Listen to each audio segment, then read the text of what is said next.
제가 저번에 다래끼가 너무 심해서 병원을 간 적이 있거든요. 한 10만 원 정도를 지불했던 것 같아요. 안녕, 사와디크랍.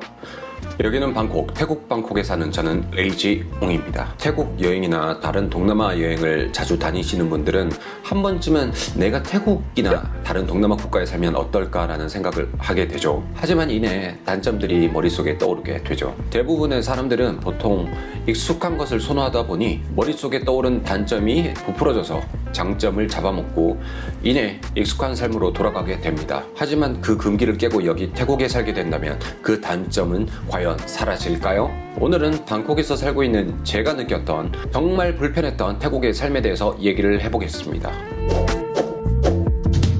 이건 철저하게 제 입장에서 말씀드리는 거니까 여러분들이 느끼시는 다른 부분이나 의견은 댓글로 남겨주시기 바랍니다. 첫 번째는 말해서 뭐 하겠습니까? 날씨입니다. 예전에는 이 뜨거운 날씨를 정말 사랑했었는데요. 지내다 보니 그건 한국에서 이 추운 날씨를 버텨낸 자들의 몫이었고요. 사람의 마음이 참 간사하죠.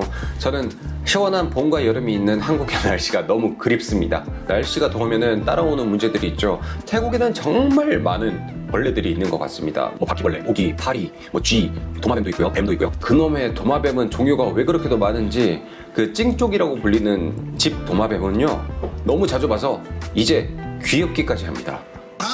그리고 이놈의 모기는 한식을 좋아하는지 항상 저만 공격하는 것 같고, 그리고 더운 날씨라 벌레나 쥐가 있는 만큼 또 다른 문제로 연결되게 되는데 그건 바로 위생의 문제입니다.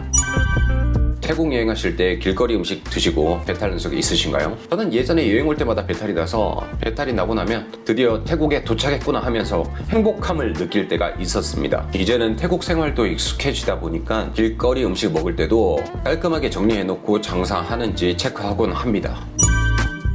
그리고 석회질 물은 동남아 지역뿐만 아니라 다른 서양에도 많다고 들었는데 한국인으로서는 이것도 불편합니다. 저 같은 경우는 라면이나 국을 끓일 땐 항상 생수를 쓰고요. 얼마나 오래 살지 계획한 건 아니지만 마실 때는 항상 미네랄 워터를 마십니다. 다음으로는 생각보다 비싼 물가입니다.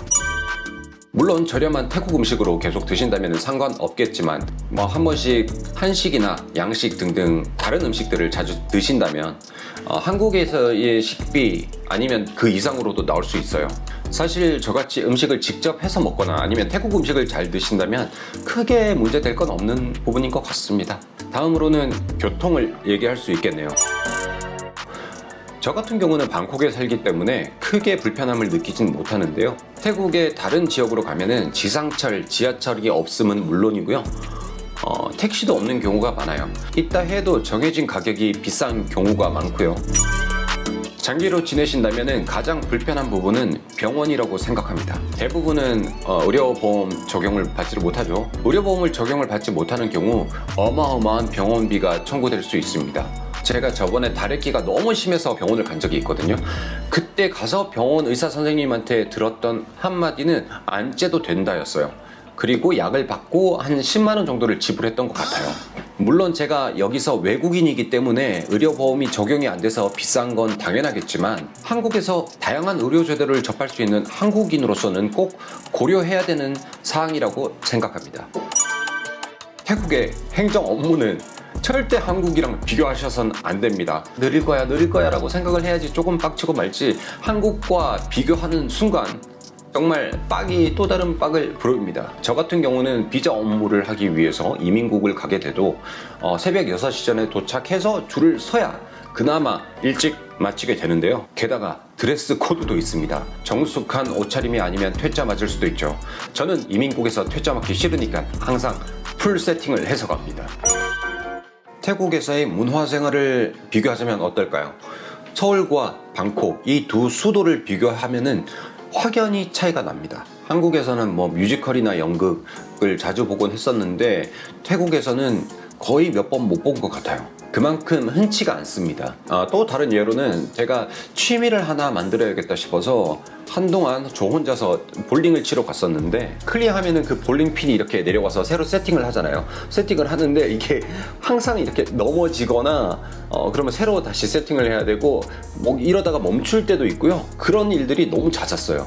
그래서 빡이 또 그리고 저 같은 경우는 한국 영화 보는 걸 굉장히 좋아하는데 여기에서는 그런 한국 영화를 볼 기회가 적다 보니까 많이 아쉬운 것 같습니다. 그리고 마지막으로 제가 느끼고 많은 한국 분들이 다시 한국으로 돌아가시는 가장 큰 이유는 외로움이라고 생각합니다.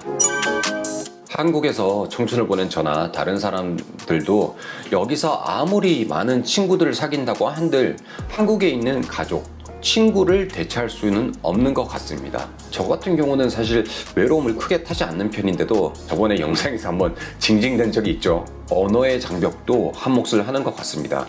저번에 영상에서 말씀을 드렸는데 저 같은 경우는 30대 중반에 태국어와 영어를 공부하게 됐는데 물론 제가 열심히 공부를 안 한 문제도 있겠지만 언어의 혼란도 지금도 자주 느끼고 있습니다. 제가 한국어로 표현할 수 있는 부분을 외국어로 말하기가 서툴다 보니까 조금만 깊숙이 얘기를 해도 어느 순간 스트레스를 받기 시작하더라고요. 얼마예요? 막 비싸요? 이런 기본 회화 태국어 영어로 재미 자체는 느꼈지만 어떨 때는 조금만 디테일하게 들어가도 입이 다물어지는 경우가 종종 있습니다. 그렇게 스트레스 쌓이면서 거길 왜 사니? 라고 얘기하실 수 있겠죠. 그래서 다음 영상에서는 그럼에도 불구하고 태국이 너무너무 좋은 이유, 동남아 태국 삶의 장점에 대해서 얘기해 보도록 하겠습니다. 여러분들이 생각하시는 다른 의견이나 단점도 댓글에 남겨주시고요. 구독 코쿤캅, 좋아요 코쿤캅. 다음 영상에서 만날게요. 안녕, 사와디크랍, 바이바이.